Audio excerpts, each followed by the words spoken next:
Divided by 3, 8. 2/3, 8, 16. Maliwanag sa Constitution yun. 16. Ngayon, gagamitan nila ng technicality na kung kunyaring kulang na yung senator, 24 minus bato, bakit naman makakaboto yan ng impeachment? Eh kung wala na siya, nagtatago siya.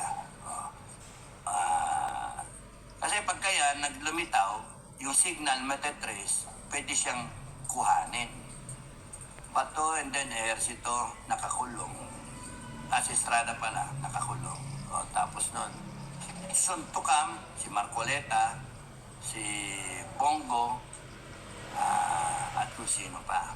Kaya, nagsasalita na yung si Luis Tro na kulang na yung senator. Pagka wala ka, di ka makaboto. Sinisimulan na nila yung narrative. Pero malinaw sa Constitution, alam natin lahat. Alam din nila yan na 16 ang kailangan. So, dahil sa nakuha nila yung majority na sila ngayon gagawa ng Senate rules. Sila yung impeachment court, so gagawa sila. So, ipipilit nila na hindi makaboto yung wala dyan physically. So ibababa nila yon from 24 minus 2 na. No, minus 2. Pagka mangyari pa kay Marcoleta at saka kay Bongo, minus 4, 20 na lang. 20.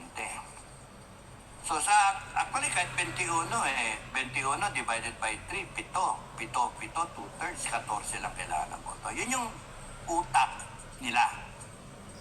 Imbis na 16, 14 na lang. 13 sila ngayon. Isa na lang ang bumaliktad. So, ito niyo yung ginagawa nila. Hahapitin nila lahat, gagamitin nila lahat para convincing. Kahit magkaroon ng Supreme Court ruling, etc., dahil sa constitutionality ng ginagawa nila. They'll try all their best. Guilty on both sides. Whatever the narrative is, guilty.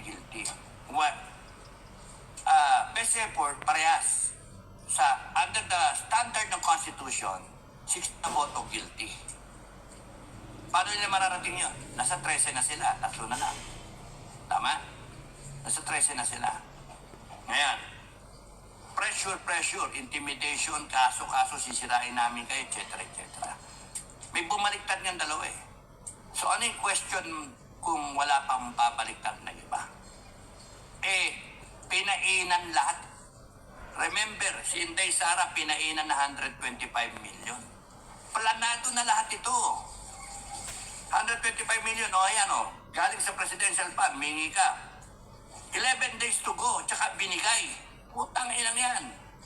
Di ba tarantado? Gastusin. Talagang intentional nila na magkamali si Inday para yun na magiging dahilan sa impeachment niya. Pinalamanan eh. At ganun din pala ang ginawa dito sa mga puta ng mga senator at congressman. Talagang talaga, planado na. Ikaw, ilang maleta ka. Kurapin ba?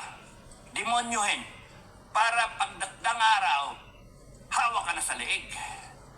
Tatakutin ka. Yan ang nangyari. Kaya may hudas eh.